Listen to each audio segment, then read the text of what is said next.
আমি শেষ করব। মেহতাব হোসেনের নাম ট্রাইব্যুনালকে বাধ্য করা হয় যে ভাই এসে যাও, ওর নামটা দিতে হবে, কাগজ দিতে হবে। তাহলে 2326 নম্বর ধারা অনুযায়ী আমাদের এই এসেন্স অফ ল তৈরি হয় যে no voter should left behind. সেখানে 326 নম্বর ধারা অনুযায়ী খুব পরিষ্কারভাবে আমরা বলতে চাইছি যে একটি ভোটার কি বাদ চলে গেল নিশ্চিত করে আমরা বলতে পারবো। আমি বলছি যা যা প্রদীপ্ত বলল সমস্ত সুপ্রিম কোর্টে তোলা হয়েছে। তারপরেও মাননীয় বিচারপতি জয়মাল্য বাগচি বলেছেন কেউ যদি দেখা যায় যে 95 সালে জন্ম আর 2025-এর বার্থ সার্টিফিকেট দেয় তাহলে সন্দেহ তো হবেই। সুতরাং যে কোনো মুদ্রার, যেটা সবসময় বলি, দুটো পিঠই থাকবে। এরপর অবধারিতভাবে আমি দেবজিতের কাছে যাব, কিন্তু তার আগে যেহেতু ও রাইটলি তুলেছে প্রদীপ্ত যে একেবারে খুব স্পষ্টভাবে government of West Bengal office of district information and cultural affair officer Malda বলে লেখা হয়েছে যে তারা নাকি কোনো চিঠি পাননি। আমি চ্যালেঞ্জ করছি এই চিঠিকে, কারণ আমি কোথায় পেয়েছেন, কার টেবিলে লুকিয়ে আছে আমি জানি না, কিন্তু একেবারে স্পষ্ট ডিস্ট্রিক্ট জাজের কাছে পাঁচজন বিচারপতি সাধারণভাবে চিঠি দিলে হতো, কিন্তু তারা, আমি খুব গোপনীয়তার কারণে এক ঝলক জাস্ট চিঠিটা দেখাচ্ছি, সবার নাম পড়া তাদের নিরাপত্তার কারণেই আমি দেখাতে পারছি না। এই হচ্ছে সেই চিঠি, এবং পাঁচজন বিচারক তারা সই করে বলেছিলেন যে তারা নিরাপত্তার অভাবে ভুগছেন। 23 মার্চ এই চিঠি আছে। আমি আবার চ্যালেঞ্জ করছি এই government of West Bengal office of district information and cultural affairs officer মালদাকে, যারা বলছেন যে তারা চিঠি পাননি, কোথায় চিঠি পাননি, কার কাছে আটকে গেল দেখুন। কিন্তু দয়া করে মাননীয় বিচারপতি আর মাননীয় বিচারকদের দোষ দেবেন না, তারা একেবারে নিচে স্বাক্ষর করে এই চিঠি পাঠিয়েছিলেন। তারপর কোথায় হারিয়ে গেল এই চিঠি? তদন্ত কমিশন বসুক।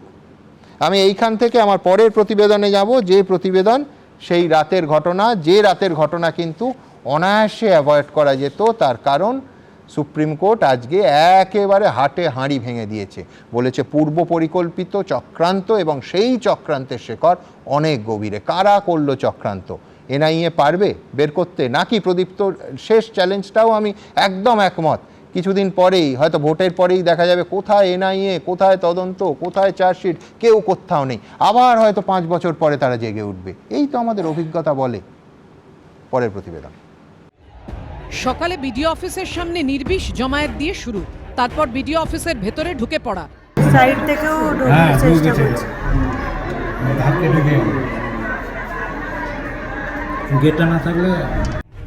আর রাতে ভয়ঙ্কর হামলা। High Court, take care of my children. Take care of my children if something happens to me. বুধবার সকাল থেকে রাত ঘন্টার পর ঘন্টা বিডিও অফিসে বিচারকদের আটকে রাখা থেকে মাঝরাতে বেরোনোর পর কনভয়ের ওপর হামলা। ভয়ঙ্কর এই ঘটনার বিভিন্ন মুহূর্তের এক্সক্লুসিভ ভিডিও এসেছে এবিপি আনন্দর হাতে।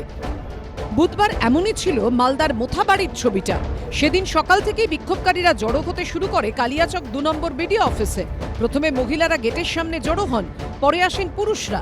শুরু হয় বিক্ষোভ। কিছুক্ষণের মধ্যেই সামনের গেটে জড়ো হয়ে থাকা মহিলারা ঢুকে পড়েন বিডিও অফিসের ভেতরে। মহিলাগুলো এখনো ভেতরে?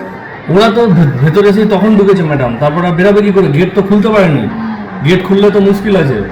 এই এবার গেট খুলে বার করে দিবে মনে হচ্ছে। ওই তো খুলছে, লাঠি চার্জ করেছে, তারপর হ্যাঁ লাঠি চার্জ করলো না রে, ওই তো বের করছে। আরে পরিস্থিতি কন্ট্রোলের বাইরে চলে গেছিল। এরপর সময় যত এগোতে থাকে তত ভিড় বাড়ে বিডিও অফিস চত্বরে। সিআরপিএফরা 2-3বার এসে ভিডিও স্যারের কাছে ভিডিও করে এসে বলেছে, ভিডিও স্যার ওদের একজন নেতাকে ডাকলো কম বয়সে, বলছে যে দেখো এরা কিন্তু বাইরের ফোর্স, তো এরা 2-3বার আমাদেরকে বলতে আসলো, কিন্তু পরিস্থিতি কন্ট্রোলের বাইরে চলে গেলে কিন্তু কাউকে ছাড়বে না, তখন এরা আমাদের কথা শুনবে না। এভাবেই দিন গড়িয়ে বিকেল গড়িয়ে রাত হয়ে যায়। বিডিও অফিসের বাইরে জমায়েত ক্রমশ বাড়ছে। ভেতরে ঘন্টার পর ঘন্টা ধরে আটকে রয়েছেন বিচারকরা। শেষে রাতে মালদার পুলিশ সুপারের নেতৃত্বে ঘটনাস্থলে পৌঁছয় আরও কেন্দ্রীয় বাহিনী ও পুলিশ। ওই তো এসপি আসছে। ওই তো এটা পাইলট, এটা এসকর্ট মনে হচ্ছে। বিক্ষোভকারীদের মধ্যে দিয়ে কোনো রকমে কর্ডন করে বের করা হয় বিচারকদের। ম্যাডাম যদি ঢিল ছুড়ে না তাহলে মাথাটা নামিয়ে নেবে, এই দিকটা নিচে। আচ্ছা বিশ্বাস নাই তো ঢিল ছুড়তে পারে। ঠিক আছে। এরপরও বিচারকদের রেহাই মেলেনি। ছুড়েছে না? লেগেছে? কিছু লেগেছে? না লাগেনি, বডিতে লেগেছে। রাস্তায় আরো মারাত্মক পরিস্থিতির সম্মুখীন হতে হয় বিচারকদের কনভয়। পদে পদে বিচারকদের গাড়ি আটকানোর চেষ্টা হয়। এই যে রাস্তা রয়েছে যেখান থেকে আমি দাঁড়িয়ে রয়েছি, এখান থেকে 2 কিলোমিটার দূরত্ব হচ্ছে কালিয়াচক 2 নম্বর বিডিও অফিস। সেখান থেকে যখন জুডিশিয়াল অফিসারদের উদ্ধার করে কনভয় আসছিল, দেখতে পাওয়া যায় যে 4-4টি গাড়ি, সেই গাড়ি যখন এখানে এসে পৌঁছায় সেই গাড়ি একবার ব্লক করে দেওয়া হয় এই রাস্তায়। বুধবার রাত 12টা নাগাদ বিচারপতিদের গাড়ির কনভয় পৌঁছয় কিলোমিটার 2 দূরে আমলিতলার কাছে। সিসিটিভি ফুটেজে দেখা যাচ্ছে প্রথমে কনভয়ের 4টি গাড়ি দ্রুত গতিতে বেরিয়ে গেল, আর তাদের ধাওয়া করছে একের পর এক মোটর বাইক। কিন্তু সামনে রাস্তা আটকানোয় বিচারকদের গাড়ির কনভয়ের গতি কমে যায়। বাইকগুলোর গতিবেগ এতটাই বেশি যে টাল সামলাতে না পেরে বিচারকদের কনভয়ের গাড়িতে ধাক্কা মারে একটি মোটর বাইক। পড়ে থাকা সেই বাইককে পাশ কাটিয়ে বেরিয়ে যায় বিচারকদের কনভয়ের 5টি গাড়ি।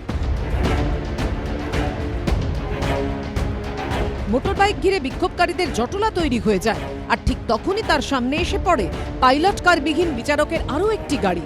সিসিটিভি ফুটেজে স্পষ্ট দাঁড়িয়ে পড়া বিচারকের গাড়ির সামনে আক্রমণাত্মক ভঙ্গিতে এগিয়ে আসছে উন্মত্ত বিক্ষোভকারীরা। ছোড়া হয় ঢিল, পাথর।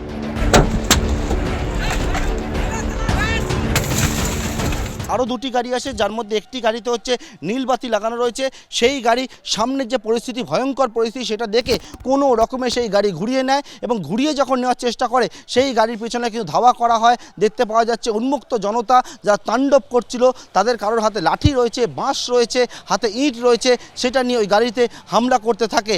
ততক্ষণে বিচারকের গাড়ির ওপরও ঢিল পাথর ছোড়া শুরু হয়ে গেছে। My car was attacked. All our cars were attacked with bricks and bamboos. They should not have allowed us to leave. বুধবার এভাবেই প্রাণ হাতে করে বিডিও অফিস থেকে বেরোতে হয়েছিল বিচারকদের। পার্থপ্রতিম ঘোষ ও ময়ূর ঠাকুর চক্রবর্তীর রিপোর্ট, এবিপি আনন্দ। দেখুন, মোথাবাড়ির ঘটনা যে পুরোটা সুপ্রিম কোর্টের ভাষায় motivated, pre planned and deeply instigative, সেটা নিয়ে কোনো সন্দেহের অবকাশ নেই। এনআইএ রিপোর্টে বলা হয়েছে যে তাদের প্রাথমিক তদন্তে উঠে এসেছে যত সংখ্যার নাম বাদ গেছে, লক্ষ্য করুন, এই 25 পাতার রিপোর্টে বলছে যত সংখ্যার নাম বাদ গেছে তার থেকে বিক্ষোভকারীদের সংখ্যা অনেক বেশি ছিল। প্ররোচনা আর পরিকল্পনার এটা যদি একটা উদাহরণ হয়, দ্বিতীয় উদাহরণ নিঃসন্দেহে মহিলা বিচারকদের গাড়ির নিচে 2 নিরীহ মানুষের মৃত্যুর মিথ্যে এবং ভুয়ো খবর উদ্দেশ্য প্রণোদিতভাবে সোশ্যাল মিডিয়ার মাধ্যমে রটিয়ে দেয়া। কিন্তু আমার পরের বক্তা দেবজিতের কাছ থেকে ঠিক উল্টো দিক থেকে আসবো আমি 2টো পয়েন্টে। এক, যে অফিসারদের সুপ্রিম কোর্টের তীব্র ভৎসনার মুখে পড়তে হলো, তাদের প্রায় প্রত্যেককে বসিয়েছে জাতীয় নির্বাচন কমিশন। সুতরাং তারা ফেল করলে, তারা যদি হঠাৎ সুপ্রিম কোর্টের মনে হয় বা দেখা যায় তারা রাজনৈতিক উদ্দেশ্য প্রণোদিত হয়ে কাজ করছেন অথবা নিষ্ক্রিয় হয়ে গেছেন, তাহলে তার দায় জাতীয় নির্বাচন কমিশনকেও নিতে হবে। এটা যদি এক হয়, 2 নম্বর পয়েন্ট অবশ্যই সুপ্রিম কোর্টের প্রধান বিচারপতির ডিভিশন বেঞ্চ আজ এটাও বলেছে যে প্রশাসনের এই একগুঁয়ে মনোভাব কিন্তু অন্য রাজ্যেও দেখা যায়। দেবজিৎ, দায়কার দায় কোথায় সেই নিয়ে দায় ঠেলাঠেলি করে লাভ নেই। কে নির্বাচন কমিশনের উপরে দায় দেবেন, কে অন্য কারোর উপরে দায় দেবেন, সেটা আলাদা কথা। আমাদের দৃষ্টিভঙ্গিতে যে জিনিসগুলো আমরা দেখতে পাচ্ছি সেগুলো আরেকবার বলি সুমনদা। প্রথমত, এই প্রত্যেকটি আক্রমণের, সেটা সিএ সংক্রান্ত আক্রমণ হোক, ওয়াকফের বিরুদ্ধে আন্দোলন হোক, কিংবা ওই মুর্শিদাবাদে দেখে দেখে বাড়িতে কালির দেগে দিয়ে আসা, তারপরে চন্দন দাস আর হরগোবিন্দ দাসকে বাড়ি থেকে টেনে হিঁচড়ে বার করে মব লিঞ্চিং করে মারা হোক, তা পুরোটারই একটা নির্দিষ্ট প্যাটার্ন আছে। প্যাটার্নটা কি?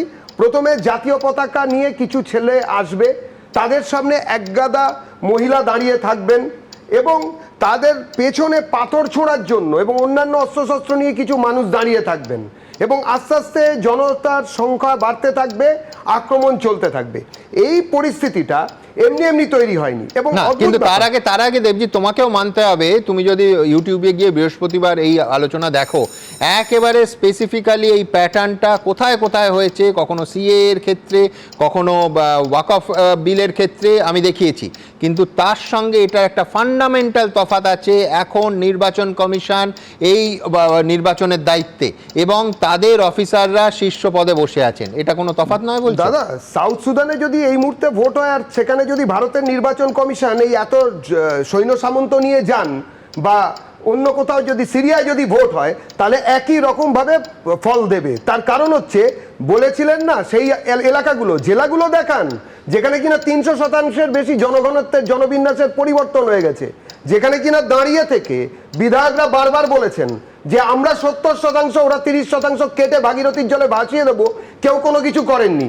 তার কারণ হচ্ছে গত 1.5 দশক ধরে একটি নির্দিষ্টভাবে তোষণের রাজনীতিকে এখানে বলবোলাও করানো হয়েছে এবং এখানে কোনো আইএস আইপিএস অফিসার এইরকম ভাবে গণতান্ত্রিক পরিসরের মধ্যে দাঁড়িয়ে কাজ করার জায়গাটা নেই, এটা আগে নিজেদের বুঝতে হবে। আজকে তো আওয়াজ উঠছে যে এখনো যদি চোখ না খোলে তাহলে যারা এতদিন ধরে সাম্প্রদায়িক সম্প্রীতির দোকান খুলেছিলেন সিলেক্টিভ সেকুলারিজমের, তারা বড়জোর সাম্প্রদায়িক বলে গাল পারবেন, কিন্তু এখনো যদি চোখ না খোলেন তারপরেতে উদ্বাস্তু বলে উদ্বাস্তুদের লাইনে দাঁড়িয়ে খিচুড়ির ডোল নিতে হবে। সেটা বড় কথা নয়, বড় কথাটা হচ্ছে যে কি বলছেন এসপি হাইকোর্টের জজ সাহেবকে কি বললেন, বললেন আমি কি করব, এটাই তো জেলার পরিস্থিতি, আপনারা তো দেখাচ্ছেন বারবার, এটাই তো জেলাগুলোর পরিস্থিতি, সীমান্তবর্তী 8টি জেলার এটাই পরিস্থিতি। এবং জেনে হোক না জেনে হোক আমরা এখানে যারা সুশীল সমাজ ঠান্ডা ঘরে বসে আছি তারাও এইসব জায়গায় চোখ বন্ধ করে থাকছি না, একটু আধটু তো হবেই। মমতা বন্দ্যোপাধ্যায় মুখ্যমন্ত্রী, তিনিও এখন আমাদের সুশীল সমাজের প্রতিনিধি, তিনিও তো বলছেন শুক্রবার দিন দাঙ্গা হবে। কেন বলছেন এই কথা? শব্দবন্ধ একটু আগে তো আমাদেরকে প্রদীপ্ত বললো, এখানে দাঁড়িয়ে প্রতিবাদ করে যাক যে এই কথা বলে একটি নির্দিষ্ট সম্প্রদায় সোজাসুজি মুসলিম সম্প্রদায়ের প্রতি অপমানজনক কি এটা নয়? এটা কি মুসলমান সম্প্রদায়কে ছোট করা হয় না যে শুক্রবার যেহেতু ওনাদের জুম্বাবার একটু আধটু ঝামেলা হবে? কেন ঝামেলা হবে? সব মুসলমান কি ঝামেলা করার জন্য দাঁড়িয়ে থাকে? এইভাবে বিভাজনের রাজনীতিকে বাড়িয়ে নিয়ে যাওয়া হচ্ছে, চওড়া করা হচ্ছে। সুমনদা, এর বাইরেও একটা জায়গা আছে, 5 সদস্য বিশিষ্ট হাইকোর্টের ডিভিশন বেঞ্চ। আজকে তো বলেননি, আজ থেকে 2 বছর 2.5 বছর আগে বললেন এ রাজ্যে আইনের শাসন নেই, শাসকের আইন আছে। আমি একটা জিনিস বাজি ধরে বলতে পারি সুমনদা, বলতে খারাপ লাগছে, আমিও আইনজীবী, এই আক্রমণ যদি বিচারকদের ওপরে না হতো তাহলে সুপ্রিম কোর্ট হয়তো আজকেও দেখতে পেতেন না যে এই জায়গায় এই পরিস্থিতি হয়েছে। এই আক্রমণ যদি আজকে বিচারক যিনি, মহিলা বিচারক যিনি ওইভাবে কাঁদতে কাঁদতে বলেছেন, তার কান্নার যে ভিডিও সেটা সুপ্রিম কোর্টের মহামান্য বিচারপতিরা শুনতে পেয়েছেন, কিন্তু এর থেকেও বেশি জোরে কেঁদেছিলেন হরগোবিন্দ দাস, চন্দন দাসের বউ এবং তার মা। তাদের আর্তনাদ কিন্তু কেউ শুনতে পায়নি। পরিস্থিতি বদলে যাচ্ছে সুমনদা। এখনো বলছি, যদি 1946 সালে ঢাকায় দাঁড়িয়ে কেউ বলতো না যে এই দেশটা তোমার থাকবে না, এই দেশ থেকে তোমায় চলে যেতে হবে, এক্সট্রিমিস্টদের হাতে এই দেশ দখল হয়ে যাবে, রবীন্দ্রনাথের মূর্তি এখানে ভেঙে গুঁড়িয়ে দেওয়া হবে, তাহলে আমরা কেউ হয়তো তখনও কেউ বিশ্বাস করেনি।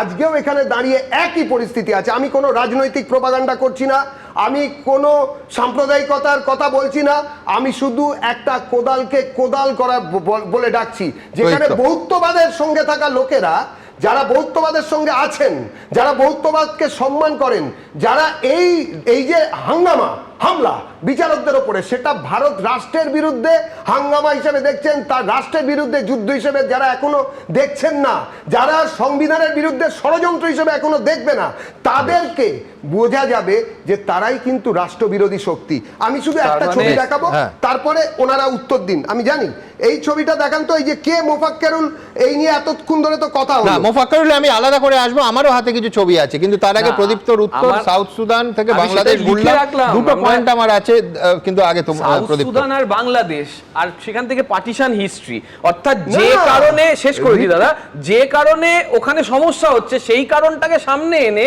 আমিও কি সেই হিস্ট্রিটাকে তুলে ধরে আমার দেশকে ওই জায়গায় নিয়ে যাবো, প্রশ্নটা থাকবে। এবং জিওগ্রাফির মধ্যে দিচ্ছে সেই সেন্সাস সবে শুরু হয়েছে। দাদা চুপ করে একটু বলতে দাও, সেন্সাসটা কবে শুরু হলো? সেই 2011 পরের সেন্সাস তো এখন শুরু হলো। দমজুড়ের ব্যাপার কি মনে করতে পারছ না? আরে ভক্তরা চুরি করে ওখান থেকে চিৎকার করো না প্লিজ। ভাবের ঘরে চুরি করে লাভ নেই। দাঁড়িয়ে থেকে বলছো যে হিন্দুরা বলছে দমজুড়ের ব্যাপারটা কিসের দাদা? চিৎকার করতে বন্ধ করছে, কিন্তু দমজুড়ে যখন একজন মুসলিমকে মাংস বিক্রেতাকে বলা হচ্ছে যে জিহাদি, সে রোহিঙ্গা, তাহলে সেটা কিসের ব্যাপার? কোন কারণে কথা বলছে? আজকে দেখো সুপ্রিম কোর্টের উপর এই ধরনের আক্রমণ করা হচ্ছে, কিসের ব্যাপার? এই ধরনের প্যাটার্ন নেই, এইটা বিজেপির প্যাটার্ন। মানে আমি বলছি দুটো প্রধান দল, একজন শাসক একজন বিরোধী, তারা আক্রমণকে নিন্দা করছে, কিন্তু একেবারে স্পষ্টভাবে সেখানে অবধারিতভাবে ঠিক এই ভোটে যেরকম আসছে ধর্ম চলে এলো। আমার দুটো স্পেসিফিক বক্তব্য আছে। এক হচ্ছে যে ও খুব স্বাভাবিকভাবেই নির্বাচন কমিশনের মুখপাত্র দেবজিৎ নয় বলে এই কথা ও এড়িয়ে যেতেই পারে কৌশলে, কিন্তু কথা হলো যে রাজ্যে সিনিয়র আইপিএস অফিসারদের তামিলনাড়ু পাঠানোর নির্দেশ আসছে, তাহলে এই প্রশ্নটা উঠবে যদি সুপ্রিম কোর্ট কড়া নজর রেখেছে যে জাতীয় নির্বাচন কমিশনের কাজকর্মের ওপর, সেই জাতীয় নির্বাচন কমিশন যদি মনে করে যে এ রাজ্যের আমলারা সঠিকভাবে নিরপেক্ষভাবে ওই ইস্পাত কাঠামোর মধ্যে যেভাবে কাজ করা উচিত তা পারছেন না, তাহলে প্রয়োজন হলে তামিলনাড়ু থেকে আইএস আইপিএস নিয়ে আসুন তারা। আমি বলছি পরিষ্কার, তার বটম লাইন তো হতে পারে না যে একজন সাধারণ মানুষ থেকে একজন বিচারককে এইভাবে মৃত্যু ভয়ে আর্তনাদ করতে হবে। এবং দেবজিৎকে অবশ্য এই প্রশ্নের উত্তর দিতে হবে যে প্রধানমন্ত্রীর দপ্তরের অধীনস্থ কর্মীবর্গ মন্ত্রকের সমস্ত আইএস আইপিএসরা তারা রিপোর্ট করে এবং সেখান থেকে তাদের রিক্রুটমেন্ট হয় এবং তারা তাদের অধীনে। কিন্তু খুব স্পষ্ট আইএএসদের ক্ষেত্রে যদি কোনো বিচ্যুতি লক্ষ্য করে তাহলে তো এটা কেন্দ্রীয় সরকারেরও হস্তক্ষেপ করা উচিত, তার কারণ এখানে সাধারণ মানুষের একেবারে জীবন এবং জীবিকা যুক্ত। আমি আবারও বলছি, আজকের অবজারভেশন এবং গতকালের মহামান্য সুপ্রিম কোর্টের অবজারভেশন, দুটো শব্দ আমি তুলে ধরছি।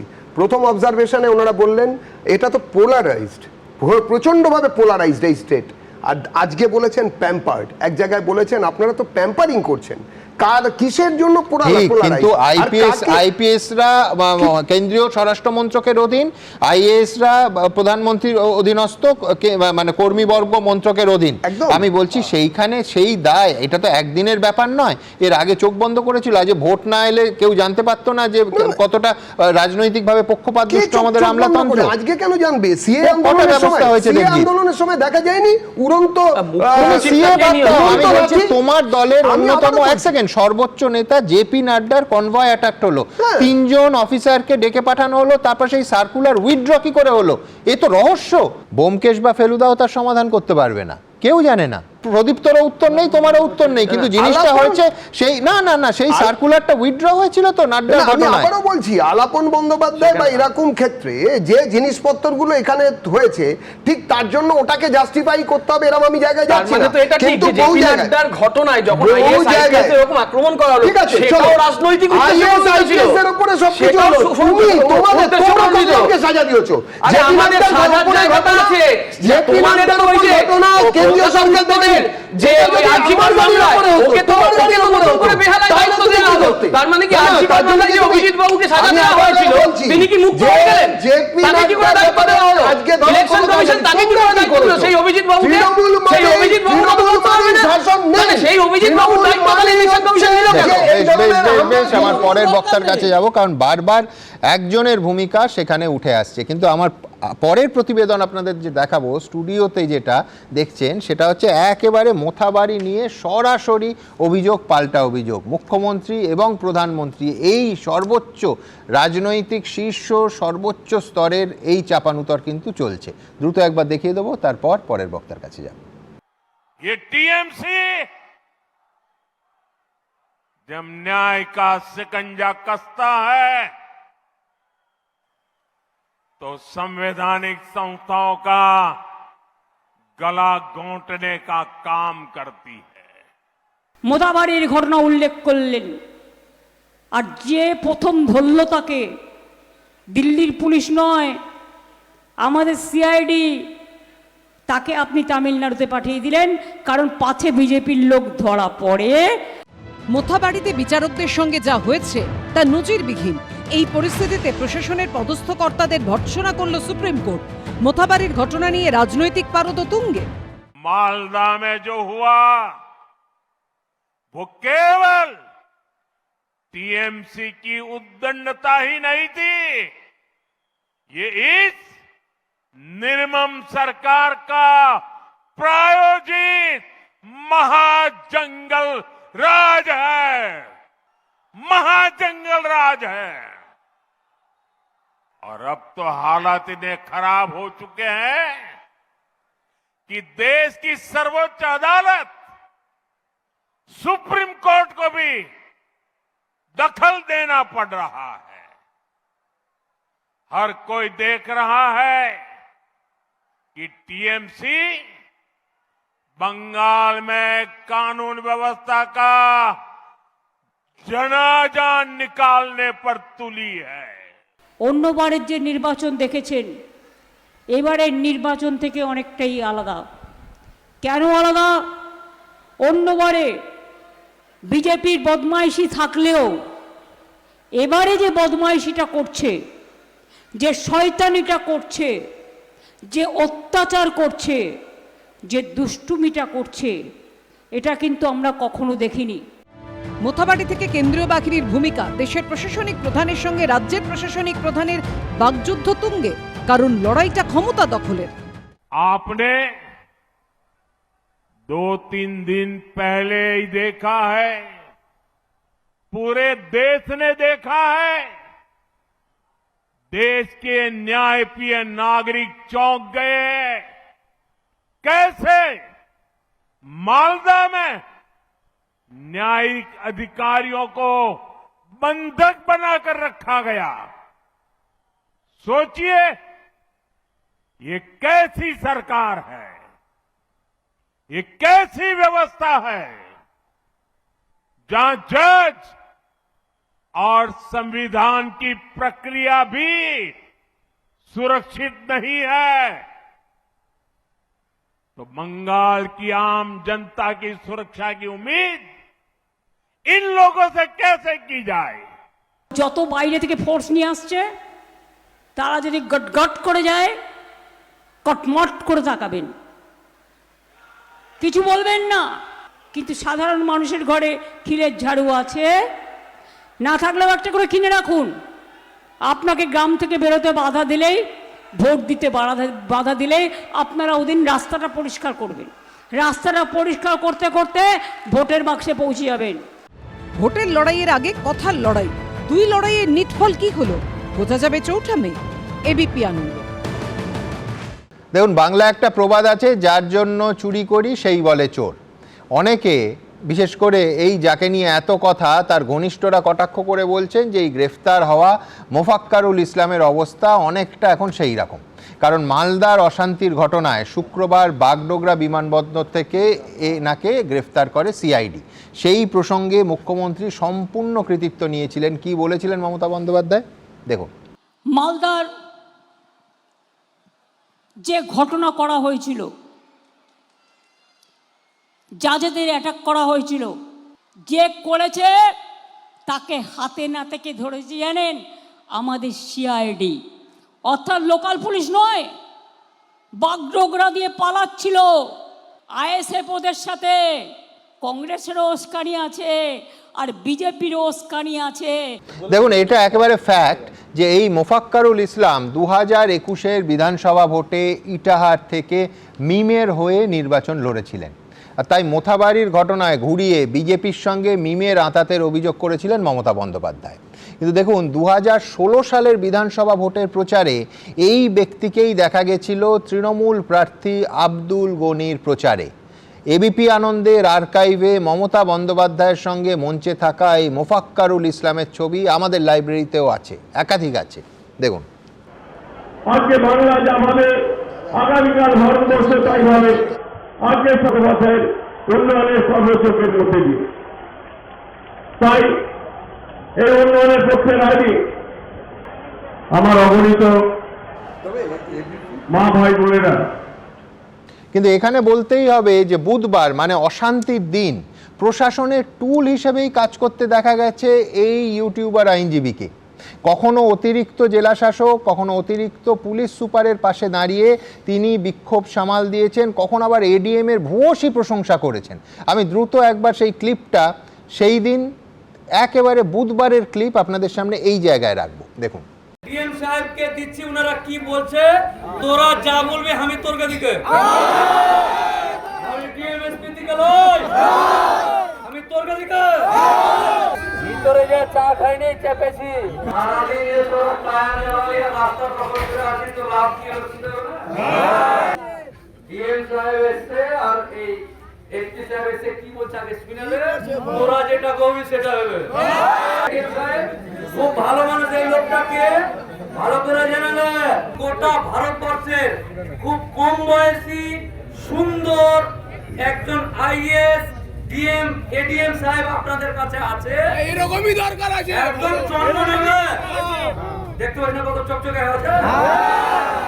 ভালো লোক ও কাজের লোক আছে। দেখুন, একটা কথা সোজা বলা যাক, আমরা যারা এখানে আছি কেউ ঘটনাস্থলে তো ছিলাম না, কিন্তু এই ভিডিও দেখে মনে হচ্ছে যে প্রশাসনের টুল হিসেবে কাজ করছিল এই ইউটিউবার আইনজীবী। আবার এডিএম এর ভূয়সী প্রশংসা করছে, আপনাদের দেখালাম। যদুপুরের অবরোধ তুলতে এনারই শরণাপন্ন হতে হয়েছে পুলিশকে, আর সেই অডিও ক্লিপ সেই পুলিশ কর্মীর সঙ্গে তার ফোনে, এমনকি সেই ফোন মাইকে দেওয়ার কথা বলছেন এই ইউটিউবার আইনজীবী।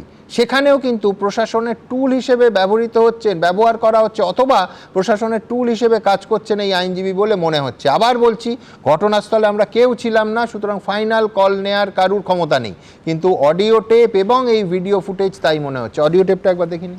হ্যাল, হ্যাঁ মোফাজ্জল সাহেব আছেন? বলছি সুজাপুরে যেটা তো মিটমাট হলো, এবার যদুপুরের লোকজনের আপনার প্রতি অগাধ বিশ্বাস এবং ওনারা আপনার কথা শোনার পরেই ওনারা রাস্তা অবরোধ তুলবেন। একটু কাইন্ডলি কথা বলে নিন ওনাদের সাথে। মাইকে দে, আমি বলে দিচ্ছি।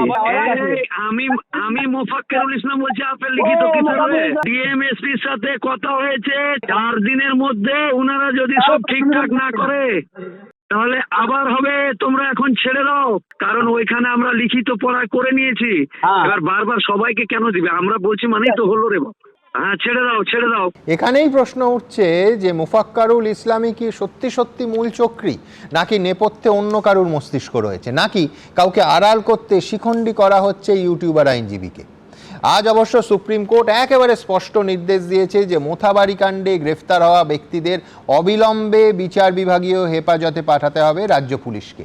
আমার পরের বক্তা অধ্যাপক রবীন্দ্রনাথ ভট্টাচার্যের কাছে আমার এটাই প্রশ্ন থাকবে যে লোকটা এডিএম আর এএসপির পাশে দাঁড়িয়ে প্রশাসনকে সাহায্য করছিল, সেই লোকটাই মূল চক্রী হলে তাহলে তো বলতেই হয় যে রাজ্য প্রশাসনের একাংশই এই চক্রান্তের অংশ। আমি জানি না কি, কিন্তু এই প্রশ্ন তো তুলতে হবে যে সেই যদি মূল চক্রী হয় তাহলে রাজ্য প্রশাসনের একাংশ জেনে বা না জেনে সেই চক্রান্তের অংশ হয়ে গেল, নাকি এর পুরোটাই ইচ্ছাকৃত? এখনো ধোঁয়াশা। রবীন্দ্রনাথ দা, দেখুন, প্রথমেই আগে আমি বলি যে মোফাক্কারুলকে আইনজীবী বলা যাবে না। বার অ্যাসোসিয়েশন অলরেডি তাকে সাসপেন্ড করেছে, সুতরাং এই ধরনের অপরাধীকে আর কোনোভাবেই আইনজীবী নাম, সে ইউটিউবার আইনজীবী হোক বা কোনোভাবে আইন পেশার সঙ্গে যুক্ত করা উচিত নয়।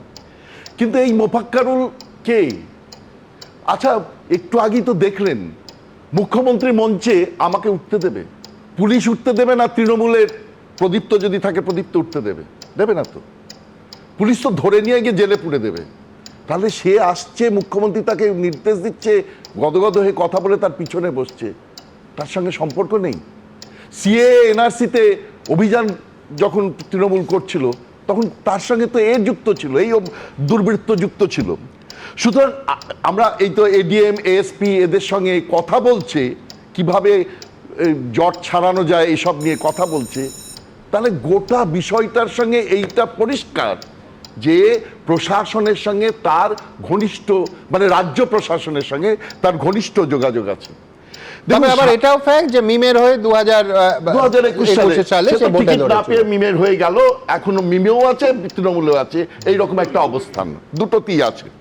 দেখুন, সারা দেশে বিচারপতিদের উপর যে হামলার ভিডিও ঘুরে বেড়াচ্ছে এবং সেই ভিডিও ক্লিপ দেখে সারা দেশ, মানে আমার ভিন রাজ্যের বন্ধু বান্ধবরা তারা এসে মানে আলোচনা করছে যে এটা কি হচ্ছে, এই রকম একটা সাংঘাতিক ব্যাপারটা। এটা কিন্তু সম্পূর্ণভাবে পূর্ব পরিকল্পিত, সম্পূর্ণভাবে চক্রান্ত করা হয়েছে। কি কি কারণে দেখুন, প্রথম এই যে আন্দোলনের স্ট্র্যাটেজিটা দেখুন, এর সঙ্গে কিন্তু সিঙ্গুর এবং নন্দীগ্রাম আন্দোলনের বিরাট মিল আছে। ওই সামনের সারিতে জমায়েত করার সময় বসিয়ে দেওয়া হলো মহিলা এবং শিশুদের।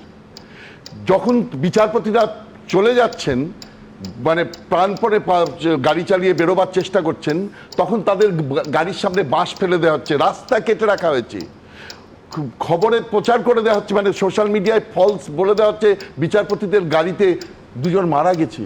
কি মানে একটা ভয়াবহ কিছু করবার চেষ্টা করেছিল এবং সেটা যে বহুদিন ধরে পরিকল্পনা করেছিল সেটা নিয়ে কোনো সন্দেহ নেই। দ্বিতীয়ত, এই যে সামনের সারিতে রাখা হলো না মহিলা এবং শিশুদের, একটা চেষ্টা ছিল যে সেন্ট্রাল ফোর্স যেন প্রভোক্ট হয়, হয়ে কিছু একটা করবে, শীতলকুচির মতো একটা গন্ডগোল হবে এবং বিজেপি একটা বিরাট জায়গায় চলে যাবে, বিরাট ডিফেন্সে চলে যাবে এবং সুতরাং তার সুবিধা নেবে তৃণমূল। এত বড় একটা পরিকল্পনা যে প্রধান বিচারপতি বলছেন, বিচারপতি জয়মাল্য বাগচি বলছেন, আপনারা তো প্রধান বিচারপতি মতো সাধারণ ব্যক্তির ফোনও আপনি ধরতে পারছেন না, আপনি আপনার ফোন এতই সুরক্ষিত।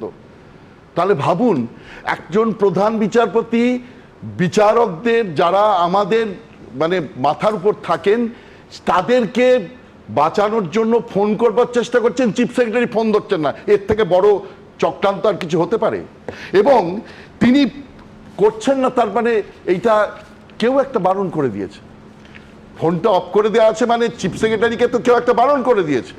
বারণ করে দিয়ে রাত্রির 11টার সময় এসপি আর ডিএম ওই জায়গায় যাচ্ছে, মানে এটার থেকে পরিষ্কার বোঝা যাচ্ছে যে সময়ে যে ব্যবস্থা নেওয়া উচিত ছিল সেই সময়ে সেই ব্যবস্থা নেওয়া হয়। আমি ডিজাস্টার রিসার্চ করি, এটা ম্যানমেড ডিজাস্টার, এবং সেই ডিজাস্টারে বলা হয় সময়ক্ষেপ, কালক্ষেপ সবচেয়ে বড় ডিজাস্টার ডেকে নিয়ে আসে। এখানে পুলিশ আধিকারিক জয়রামন বলছেন আমাদের সিদ্ধান্ত নিতে দেরি হয়েছিল। কেন দেরি হচ্ছে? কারণ পেছন থেকে কেউ বলছে যে না, সিদ্ধান্ত নেওয়া যাবে না। এটার ফলে কি হতে পারে? আপনি দেখুন, হাজারখানেক IAS IPS কে বদলি করা হলো, তাতে কি যায় আসে? আমার মতো লোকের কি যায় আসে? আমার মতো লোক চাই, সাধারণ মানুষ চাই আমরা ভোটটা দিতে পারবো কিনা, শান্তিতে শৃঙ্খলার সঙ্গে গিয়ে ভোট দিতে পারবো কিনা, ভোট দেওয়ার পরে ওই চত্বরে বোমাবাজি হবে কিনা।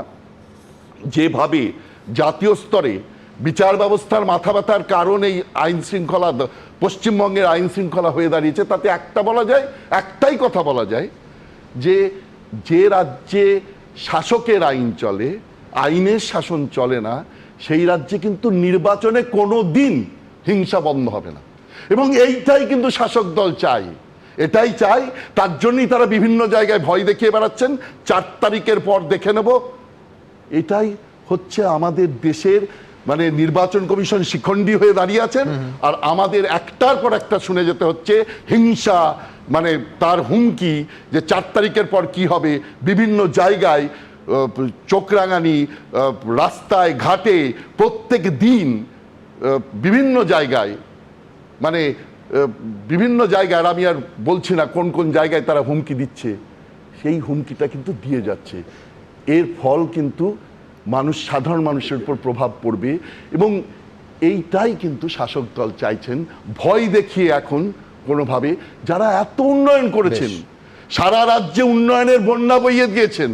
মুখ্যমন্ত্রী তো, মাননীয় মুখ্যমন্ত্রী তো প্রায়ই বলেন 95% কাজ শেষ হয়ে গেছে। তাহলে সেখানে এই হিংসার উপর তাকে দাঁড়াতে হবে কেন? প্রশাসন, আইনসভা আইন বিভাগ বা বিচার বিভাগ বুঝতে পারছে না যে হিংসার উপর রাজ্য দাঁড়িয়ে রয়েছে, আর বিচার বিভাগ কিছু করতে পারছে না। ছবি নিয়ে রাজনীতি হচ্ছে, বাপরে বাপ, তৃণমূলের হয়েও কাজ করছে স্যার। এত কনক্লুশন টেনে দিলেন মোফাক্কেরুল, তৃণমূলের হয়েও কাজ করছে। তার মানে স্যার থ্যাংক ইউ এটা মেনে নেওয়ার জন্য। নীরব, ললিত ইকুয়ালস টু মোদি, সবাই ওনার হয়ে কাজ করেছে। ছবি যদি রাজনীতি করে বিজয় মাল্য সবই ওই নরেন্দ্র মোদীর হয়ে কাজ করেছে। ছবি যদি কাজ করে 2002ও কাজ করেছে। কেন বিজেপি তো ভারতীয় জনতা দল তো, আমরা কি পশ্চিমবঙ্গ আলাদা ভারতের থেকে? আমরা ভারতের জনগণ থেকে সংবিধান শুরু হচ্ছে, সংবিধান আমরা পশ্চিমবঙ্গের জনগণ থেকে শুরু হয় না। তাহলে ভারতীয় হিসেবে যখন চর্চা করছি, ইলেকশন কমিশনের চর্চা করছি, তখন শুধু বাংলাটা অন্তত রিপাবলিক অফ ওয়েস্ট বেঙ্গল নয়। বিজেপি 40 জন প্রচারকের নাম দেখেছেন? কজন আছে এখানে বাঙালি পশ্চিমবঙ্গে? সবই তো ওখানকার। তাহলে কেন আমি ভারতীয় যাব না? কোর্টে গিয়ে বলুন না যে আপনি যেটা বললেন সেটা আপনার কাছে প্রমাণ আছে। নষ্ট করো না, 1 মিনিট বলতে দাও।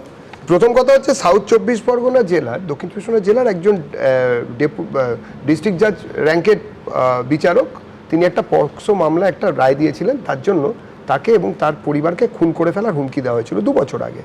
তার আগে কি হলো, বিচারকদের বাড়িতে, আমাদের হাইকোর্টের বিচারকের বাড়িতে, বিচারপতির বাড়িতে এজলাসে ঢুকে ধাক্কা ধাক্কি, তুমি ছিলে, তুমি সামনে ছিলে, ওই দিন আমিও ছিলাম, ওই দিন আটকে দেওয়া হয়েছিল।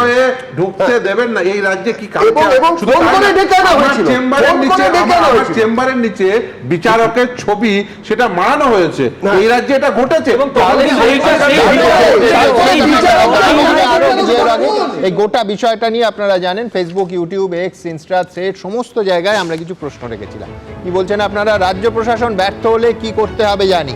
মোথাবাড়ি প্রসঙ্গে সুপ্রিম কোর্টের প্রধান বিচারপতির মন্তব্যে কি রাজ্য সরকারের অস্বস্তি বাড়লো এমনটা মনে করছেন 92% লোক, 6% লোক তা মনে করছেন না, 2% মানুষ সেটা কিছু বলতে চান। পরের প্রশ্ন ছিল, আমরা কি ধরে নেব যে রাজ্য রাজনীতি এখন সচিব পর্যায়ে ঢুকে পড়েছে? প্রধান বিচারপতি আজ প্রশ্ন করেছেন। সর্বোচ্চ আদালতের এই মন্তব্যের সঙ্গে আপনি কি সহমত? সহমত হয়েছেন 85% মানুষ, সহমত হননি 14% মানুষ, 1% মানুষ বলতে চান। পরের প্রশ্ন ছিল, ঘটনাটা পূর্ব পরিকল্পিত এবং গভীরভাবে উস্কানিমূলক, সুপ্রিম কোর্ট বলল, কিন্তু এ রাজ্যের প্রশাসন ঠিকমতো কাজ করছে বলে আপনি মনে করেন? করছে এমনটা মনে করছেন মাত্র 24% মানুষ, করছে না মনে করছেন 75% মানুষ, বলতে চাননি 1%। মোফাক্কারুল কাল্লো গ্রেফতারের কৃতিত্ব নিলেন মুখ্যমন্ত্রী, অথচ ঘটনার রাতে প্রশাসনের কর্তাদের সঙ্গে ছবি। মোফাক্কারুলের পেছনে বড় মাথা আছে এমনটা মনে করছেন 71% মানুষ, নেই মনে করছেন 27% মানুষ, বলতে চাননি 2%। মোথাবাড়ির ঘটনায় সঠিক তদন্ত করতে পারবে এনআইএ? এখানে খুব চিত্তাকর্ষকভাবে 65% মানুষ বলছেন পারবে, 34% মানুষ বলবে না এনআইএও পারবে না, বলতে চাননি 1%। আমি এইখান থেকে একেবারে সরাসরি যখন সমীক্ষার কথা হলো, একটু সমীক্ষার প্রসঙ্গে আসব।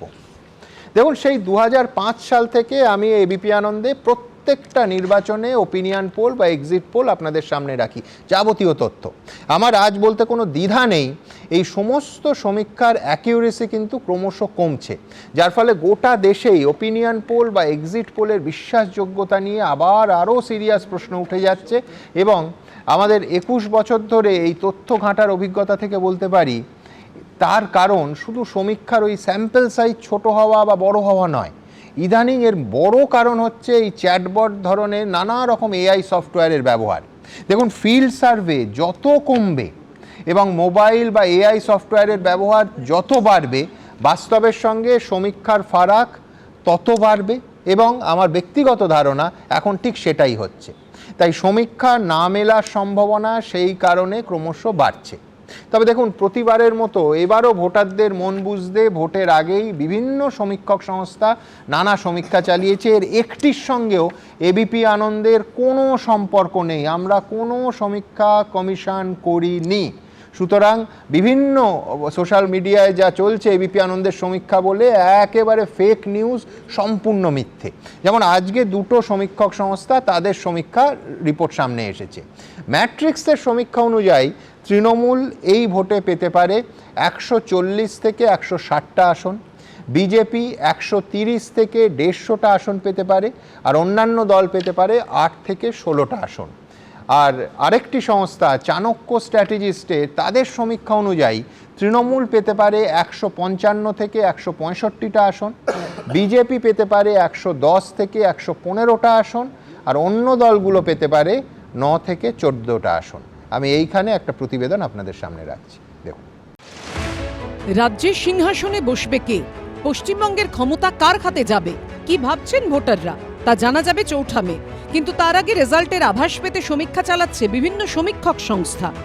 ম্যাট্রিক্সের সমীক্ষা অনুযায়ী তৃণমূল পেতে পারে 140 থেকে 160টি আসন, বিজেপি 130 থেকে 150টি আসন পেতে পারে, অন্যান্য দল পেতে পারে 8 থেকে 16টি আসন।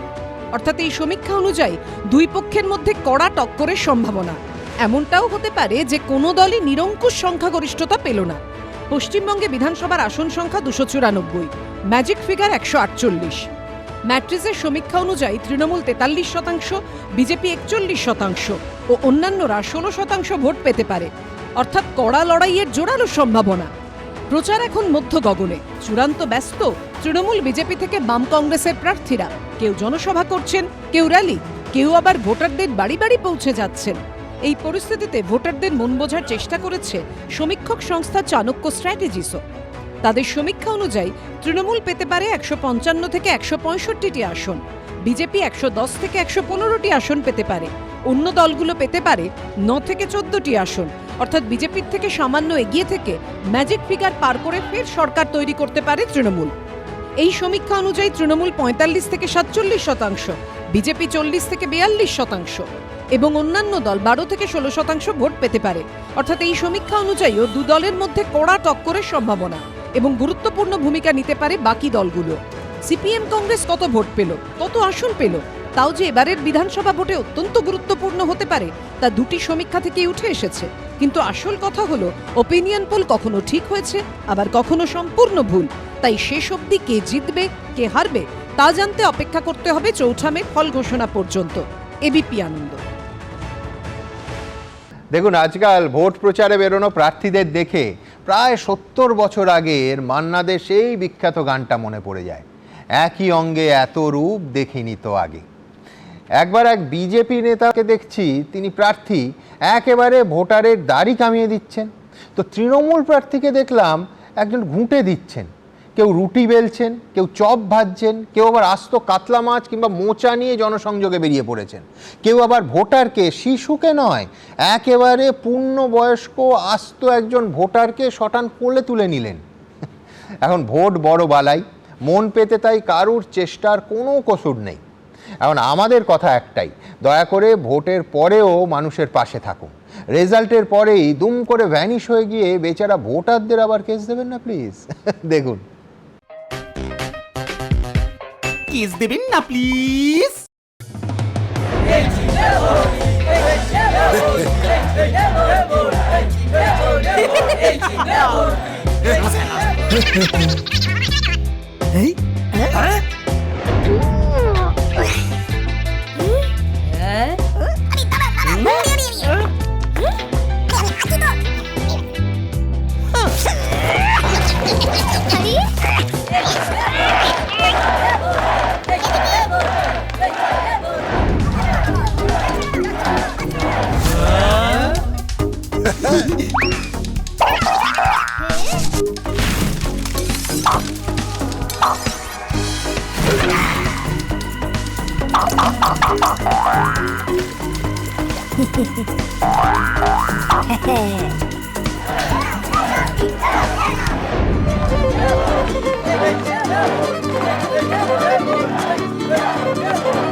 এসব শুধু ভোটের আগেই, ভোট মিটলেই তোমার দেখা নাই রে, তোমার দেখা নাই, তোমার দেখা নাই রে, তোমার দেখা নাই।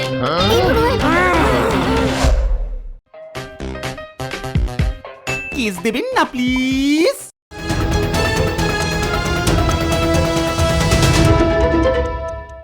এবিপি আনন্দ, এগিয়ে থাকে, এগিয়ে রাখে।